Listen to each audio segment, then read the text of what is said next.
Susan. Mari silakan duduk. Makasih.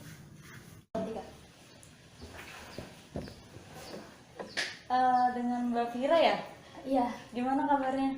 alhamdulillah baik. Tadi kesini naik apa? Naik Grab. Naik Grab. Macet nggak di jalan? Lumayan sih, kan hari libur ya. Hari libur. Tadi kamu berangkat jam berapa? Sekitar jam 7. Sekitar jam 7. Rumahnya di ini ya, di belakang UIN ya? Oh. Jadi macet kan. Ini kenapa nih Mbak Vira kelihatannya kok kayak ada yang lagi ditutupin gitu? Kelihatan ya. Heeh. Ya sebenarnya kesini-sini sih ada sedikit pikiran saya yang mengganggu gitu. Ya Mbak, di sini Mbak boleh menceritakan apa aja yang Mbak sedang rasakan atau yang mengganggu pikiran Mbak. Insya Allah di sini kami akan menjaga asas kerahasiaan Mbak. Jadi boleh apa aja Mbak ungkapin di sini. Mungkin kita butuh waktu berapa menit Mbak? Sekitar 20 menit aja deh, soalnya saya ditunggu teman juga. Oh iya, mau langsung pergi ya Mbak dari sini? Iya. Boleh Mbak langsung ceritakan aja apa yang Mbak rasakan. Iya sih, saya sekarang ngerasa asing atau agak kurang nyaman ya sama kehidupan baru saya di kehidupan kampus gitu. Saya kan mungkin tipe orang yang susah untuk berbaur di dunia baru, bergaul sama orang gitu. Jadinya saya tuh ngerasa selalu insecure sama diri saya, kayak entah dalam bergaul, entah dalam belajar, atau dalam hal apapun gitu.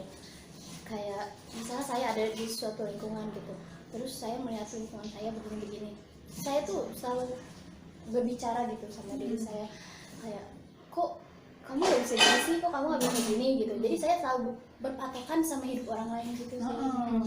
Padahal kan saya sadar kadang kenapa saya begini, tapi apa ya, perasaan itu tuh kalah gitu sama keinginan saya tuh, kayak iri sama kehidupan orang lain gitu. Misalnya orang lain beginilah hidupnya baik gitu, hidupnya enak gitu, atau teman saya yang satu begini gitu, saya jadinya kayak ngerasa saya juga pengen kayak gitu, jadi ngerasa kok saya gini banget gitu. Kayak contoh entah nilai pelajaran, entah atau dalam bergaul dengan teman gitu. Kalau saya melihat teman-teman saya yang kayak dia gampang bergaul sama temannya, punya teman yang banyak, punya teman yang perhatian sama dia, saya tuh suka ngerasa kok saya nggak kayak dia ya, saya kayak merasa sepi gitu, tidak punya teman apa gimana gitu. Entah itu perasaan saya doang atau memang itu memang benar seperti itu gitu, tapi saya selalu merasa seperti itu gitu. Nah, dalam nilai juga seperti itu, saya merasa walaupun saya sudah berusaha tapi saya merasa selalu gitu gagal gitu. Kayak saya tuh kadang merasa ada di saat puncak keputusasaan seperti itu sih. Ini Mbak rasakan sejak kapan ya Mbak? Dari awal masuk kuliah kah atau awal-awal sih mungkin saya mikirnya ya, oh ini mungkin awal saja gitu, tidak maksudnya kayak ya udahlah mungkin nanti akan berangsur baik gitu. Saya pasti pikir positif thinking, tapi makin kesini saya justru malah makin down gitu. Kayak yang harusnya saya semakin baik, semakin positif tinggi, tapi enggak gitu. Makin kesini saya justru malah makin, kok saya makin merasa saya makin buruk gitu. Bukannya istilahnya kan kalau kehidupan naik terus gitu, tapi saya malah makin turun gitu. Saya makin banyak menyalahkan diri saya gitu ya, seperti itu.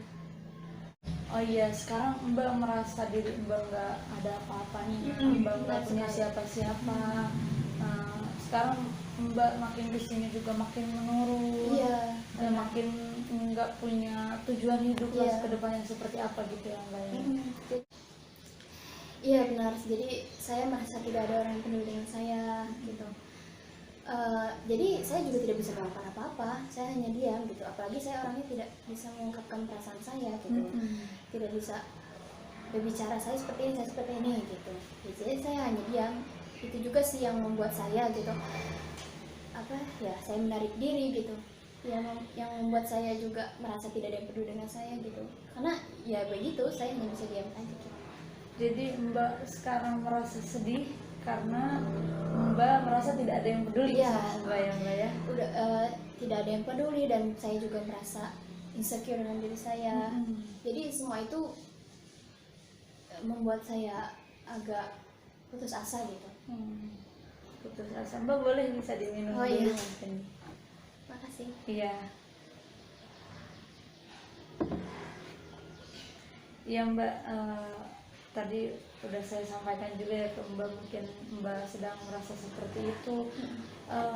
Atau sekarang gimana kalau sama orang tua di rumah selalu kontekan? Iya, saya juga sebenarnya sama siapapun gitu, termasuk keluarga atau orang tua saya tidak mudah membicarakan perasaan saya gitu. Jadi ya orang tua saya mungkin karena saya baik-baik saja gitu, dan saya juga tidak mau gitu mengganggu mereka gitu, takutnya kalau saya bicara apa mereka khawatir gitu. Tujuan saya tidak ingin membuat orang tua saya khawatir gitu. Jadi ya saya juga bingung, saya ingin menceritakan ke siapa. Saya kayak tidak punya orang yang untuk berbagi cerita gitu.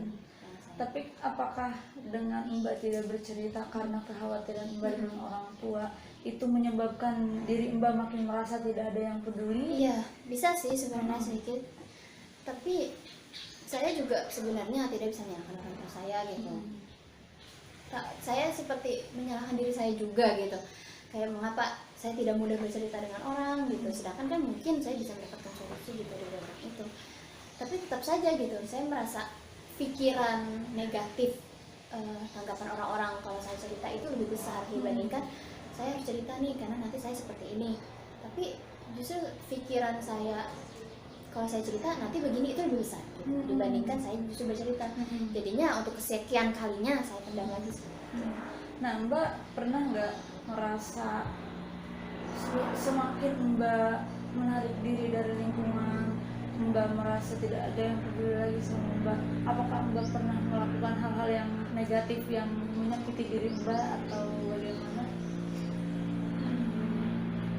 Pernah sih, sempat beberapa waktu yang lalu gitu, saya sempat merasa ingin menyakiti diri saya sendiri, bahkan sampai ingin bunuh diri gitu. Tapi ketika saya mau mencoba itu gitu, saya langsung teringat gitu dengan orang tua saya atau orang-orang yang berharga dalam hidup saya gitu. Bagaimana gitu jika saya beneran bunuh diri dan saya mati atau bagaimana perasaan mereka gitu. Saya sempat memikirkan perasaan mereka gitu. Ya saya ada rasa takut mengecewakan mereka, ya, semacam itu. Ya coba Mbak sekarang pikirkan, ketika Mbak akan melakukan tadi pembunuhan diri, pencobaan untuk membunuh diri Mbak sendiri, coba Mbak pikirkan apakah jika memang tidak ada orang yang peduli sama Mbak, benar-benar tidak ada yang sayang sama Mbak, apakah Mbak bisa seperti sekarang? Iya. Saya sempat memikirkan seperti Iya, itu. begitu Mbak. Jadi memang di sini kami juga membantu Mbak untuk bisa menerima diri Mbak sendiri dan bisa menerima orang lain, begitu Mbak.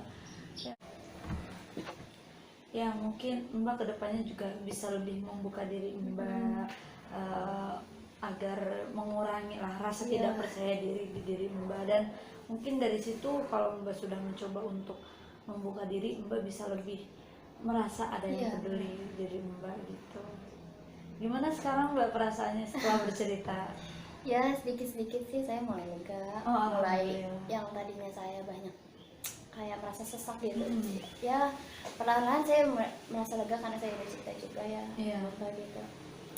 Mungkin nanti saya mulai dari mulai berubah, mulai untuk membuka diri saya, mulai menegur siapa teman saya atau bagaimana. Iya, gitu. Betul sekali Mbak, karena dari situ Mbak nanti akan merasakan sebuah hal yang mungkin memang belum Mbak rasakan ke depannya. Ya Mbak, mungkin sampai di sini dulu. Oh iya. Ya mungkin Mbak ada yang masih ingin disampaikan atau apa Mbak? Mungkin sampai sini aja sih Mbak ya. Saya juga udah mau pergi. Oh iya. Iya, nanti kalau misalkan Mbak mau cerita lagi apapun hal yang Mbak ingin ceritakan, datang aja ke sini. Iya. Udah Mbak, terima kasih banyak sudah datang ke sini. Saya udah dibantu ya. Iya Mbak, ya terima kasih banyak ya Mbak ya, hati-hati di jalan. Iya, terima kasih Mbak. Iya. Assalamualaikum. Waalaikumsalam.